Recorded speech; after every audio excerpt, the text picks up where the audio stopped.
नमस्कार, मी आपल्या सर्वांचं एस-एम-ए चॅनलवरती स्वागत करत आहे व आपण आपल्या चॅनलवर पहिल्यांदाच आला असाल तर आपल्या चॅनलला सबस्क्राईब करा ही विनंती। तर पहिल्यांदा आपण गोष्ट करणार क्रूड ऑइल। आता आपणास क्रूड ऑइल $75च्या जवळपास दिसत आहे। ते स्थिर वगैरे आहे कारण की ग्लोबल डिमांड वगैरे वाढत नाही आणि सप्लाय ही वाढत नाही आणि तसेच ओपेक प्लसचे प्रोडक्शन ही इन्क्रीज वगैरे होत नाही। तर जर पुढील म्हणलं तर आज जे मार्केट पडलं तर त्यामध्ये FIG सेलिंग वगैरे होतच आहे। त्या व्यतिरिक्त डोनाल्ड ट्रम्पच्या आपला रेसिप्रोकल टॅरिफच्या धमकी देखील इन्व्हेस्टरना वगैरे चिंताग्रस्त वगैरे करत आहेत। त्यामुळे मार्केटला एक प्रेशर वगैरे येत आहेत। तर सेक्टरल इंडेक्स आज वगैरे थोडं स्ट्रगल करत होते। 13 मेजर जे इंडेक्सेस आहेत त्यापैकी 12 इंडेक्सेस आज लाल रंगामध्ये क्लोज झाले। निफ्टी मेटल हा एकमेव इंडेक्स आहे जो की 1% ओव्हर होता। आपलं EVS वरील संभाव्य इनपुट टॅरिफमध्ये 110 वरून 15% पर्यंत वगैरे कपात केल्याने निफ्टी ॲटो वगैरे 2.5% वगैरे घसरला। त्यामुळे टेस्ला वगैरे भारतामध्ये प्रवेश करण्यासाठी त्यांना एक मार्ग मोकळा झाला आहे। ते आल्यानंतर आणखी कॉम्पिटिशन वाढू शकतं। त्यामुळे महिंद्रा आणि Mahindra, TVS Motors, Tata motor या शेअरमध्ये चांगली घसरण वगैरे पाहायला मिळाली। तसंच आता टेस्ला वगैरे भारतामध्ये ऑलरेडी एंट्री वगैरे करणार आहे। ते ऑलमोस्ट डन झालेलं आहे। आता ते हायरिंग ही करत आहेत व ते मुंबई आणि दिल्लीमध्ये आपले शोरूम ओपन करण्याची योजना करत आहेत। पुण्यामध्येही काही चर्चा सुरू आहे की ते पुण्यात ही काही मोजक्या लोकांना कामावर ठेवण्यासाठी बेसिक प्लॅनिंग वगैरे करत आहेत। अशा पद्धतीने सर्व गोष्टी चालत आहेत। तर आता जे एक्झिस्टिंग EV प्लेयर्स आहेत आणि आता टॅरिफ एवढे कमी वगैरे केलं आहे की त्यामुळे आणखी कॉम्पिटिशन वाढू शकतं। 15% वर इम्पोर्ट ड्युटी वगैरे आणली आहे। इम्पोर्ट टॅरिफ वगैरे लावलं जाईल जे की आधी 110 होतं। 110 वरून 15% वगैरे केलं आहे। त्यामुळे साहजिकच करंट प्लेयरना काही प्रेशर वगैरे येऊ शकतं किंवा टेन्शन वगैरे होऊ शकतं।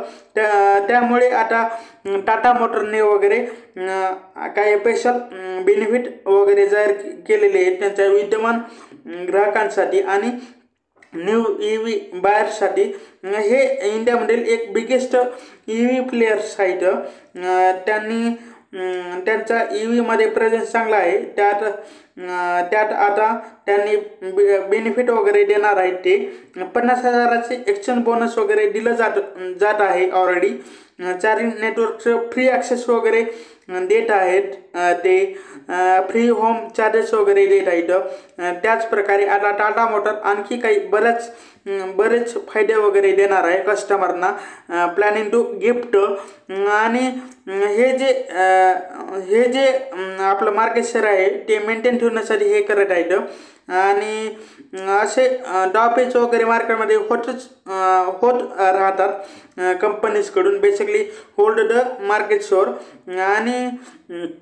आणि टेस्ला ही जगभरातील खूप मोठी ब्रँड आहे एक, आणि त्यामुळे साहजिकच एक मोठा प्लेयर वगैरे येत आहे आपल्या मार्केटमध्ये। तर अशा आकर्षित किमतीच्या मुद्द्यावर जर ते येत असतील तर आणखी वगैरे इथं स्पर्धा निश्चितपणे वगैरे येऊ शकते, कॉम्पिटिशन येऊ शकतं। जसं लार्सन अँड टुब्रो ओडिशामध्ये ॲल्युमिनियम रिफायनरी उभारण्यासाठी हिंडाल्कोकडून एक मोठी ऑर्डर वगैरे मिळाली आहे।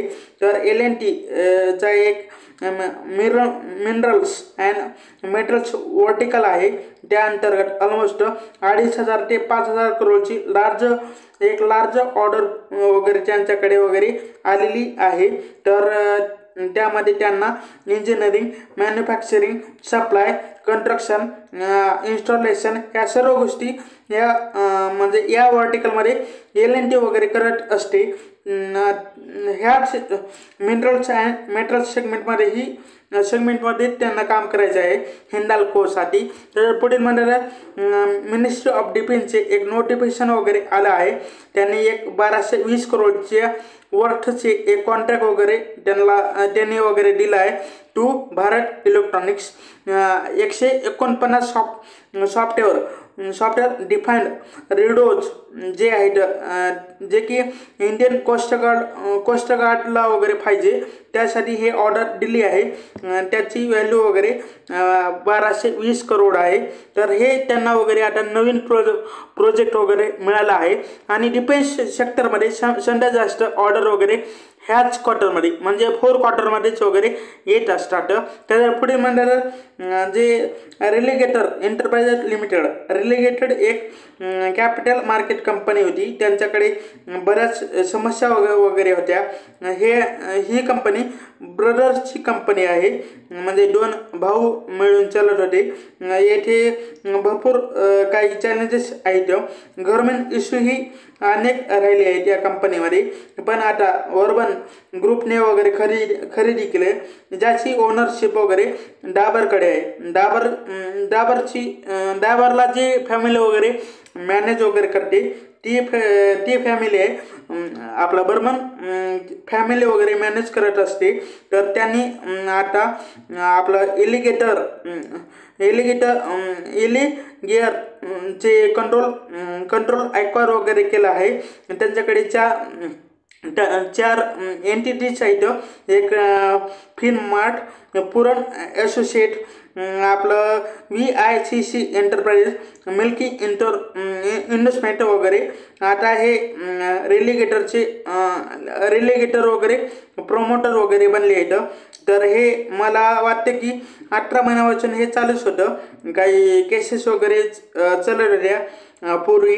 तर जे की काही गुंतवणूकदाराकडून वगैरे ते विकत घेण्याचा प्रयत्न वगैरे करत होते.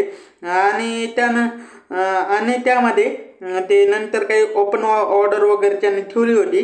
तर पण त्यात काही इश्यू वगैरे होते. कोर्ट केसेस वगैरेही झाले आहेत. बट आता फायनली काल सर्व सॉल्व वगैरे झाला आहे. ही चांगली बाब आहे. कारण मला वाटतं की डाबर एक चांगला ग्रुप आहे का आणि हा एक चांगला वेल्थ गव्हर्नर्ड ग्रुप वगैरे आहे. चांगला ग्रुप आहे. तर यामुळे तर एक पूर्णतः वळण लागण्याची वगैरे आशा आहे कंपनीला. त्या दृष्टिकोनातून वगैरे एकंदरीत बघायला वगैरे हवे म्हणजे ही चांगली गोष्ट आहे. तर पुढील न्यूज आहे आपला वेदांता ग्रुपने भारतात 5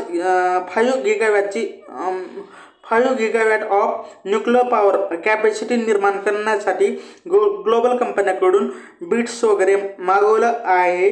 त्यांनी म्हटलं की म्हणजे असं ट्विट केलं आहे आपलं याने अग्रवाल यांनी. तर त्यांनी म्हटलं आहे की जे आमची फॅसिलिटी आहे त्याला एनर्जी वगैरे नीड आहे गरज आहे त्याला मीट करण्यासाठी हे कॅपेबिलिटी वगैरे असेल. मला वाटतं की हे न्यूक्लिअर पॉवर कॅपॅसिटी भारतामध्ये सेटअप करू इच्छितात आणि त्यासाठीच त्यांनी बीडला वगैरे इन्व्हाइट वगैरे केलं आहे. मला वाटतं की आता रिसेंटली बजेटमध्येही यावरती भरपूर काही डिस्कशन झालेलं आहे. फायनान्स मिनिस्टर निर्मला सीतारामन यांच्या पीसमध्ये ही न्यूक्लिअर पॉवरची वगैरे गोष्ट केली आहे त्यांनी. ते स्मॉल न्यूक्लिअर पॉवर रिॲक्टर उभा करण्याचा वगैरे विचार करत आहेत. मला वाटतं की त्याचाच एक वगैरे हा पार्ट असू शकतो व आता वेदांता याकडे वगैरे पाहत आहे. तर पुढील म्हणतात आता NSDL चा IPO रिलेटेड रिपोर्ट वगैरे येत आहे. रिपोर्टमधून न्यूज येत आहे. ऑफिशियलने वगैरे म्हटलं आहे की पुढील मंथमध्ये नेक्स्ट मंथमध्ये आपलं NSDL आपले IPO वगैरे लॉन्च करू शकतो 3000 करोड रुपीजचा वगैरे. तर डेफिनेटली हा IPOची गोष्ट वगैरे समोर येत असेल तर आपण अल्टिमेटली आपण CDSL वर फोकस करू शकतो। जसं आहे NSDLचा IPO वगैरे येईल, त्यानंतर लगेच आपलं NSCचा IPOची अनाउन्समेंट वगैरे लवकरात लवकर होऊ शकते अशी आशा आहे। तर त्यामुळे आपण BSEचाही IPO वगैरे आपण पाहू शकतो, त्यावर लक्ष वगैरे ठेवू शकतो। तर शेवटी आपल्या व्हिडिओला लाईक आणि चॅनलला सबस्क्राईब करा। हीच विनंती। हा व्हिडिओ पाहिल्याबद्दल धन्यवाद। थँक्यू।